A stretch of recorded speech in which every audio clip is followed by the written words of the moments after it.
There was no explosion, no artillery fire, no warning, just a cloud moving slowly across the battlefield.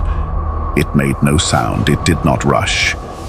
And yet, it changed warfare forever.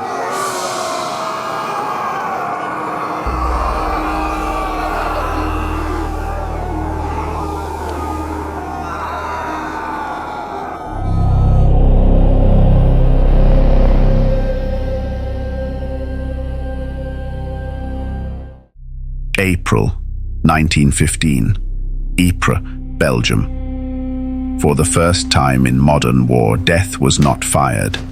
It was released. German forces opened steel cylinders, allowing chlorine gas to drift with the wind into Allied trenches.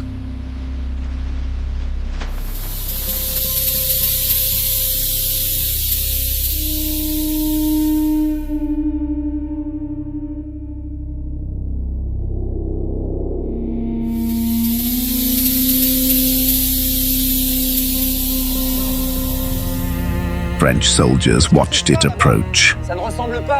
They had never seen anything like it. At first, they did not run.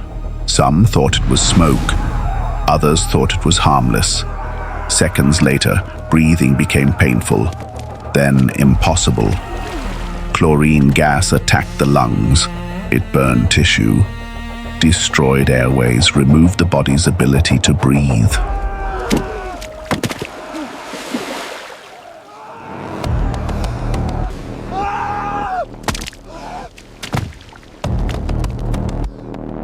Some men collapsed immediately, others walked away. They believed they had survived. Many of them died hours later. Chlorine had a weakness. It could be seen, it could be smelled.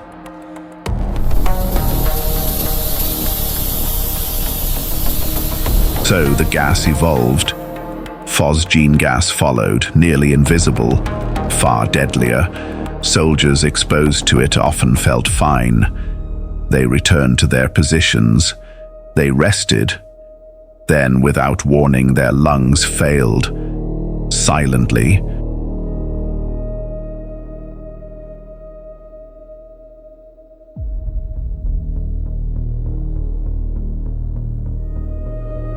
Then came mustard gas. It did not need to kill quickly. It blinded, burned skin, destroyed eyes and lungs. Survival often meant permanent damage. A soldier who could no longer see or breathe properly was a soldier lost forever.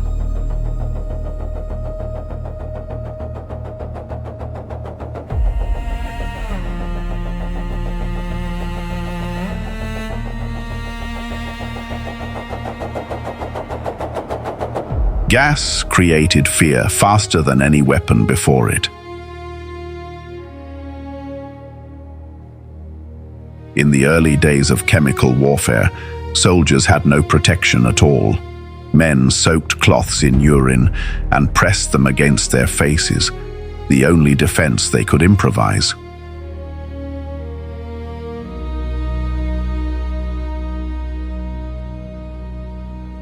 Only later, as gas attacks became routine, masks were developed, distributed, and eventually worn by everyone. Soldiers wore them. Animals wore them. No one at the front could breathe without protection.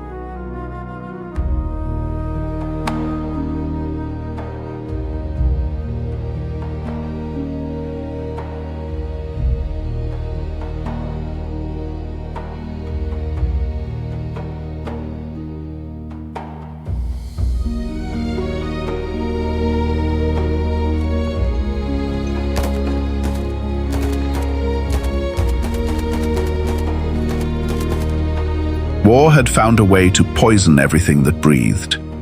Chemical weapons did more than kill, they broke morale. Entire units abandoned trenches not because of bullets, but fear.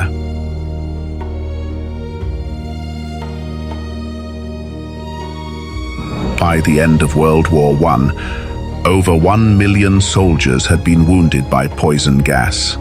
Tens of thousands died. Countless others survived, carrying the damage for life. The horror was undeniable. Chemical weapons were later banned, but the memory remained. In the trenches of World War I, death did not always arrive with noise. Sometimes it came quietly, as a cloud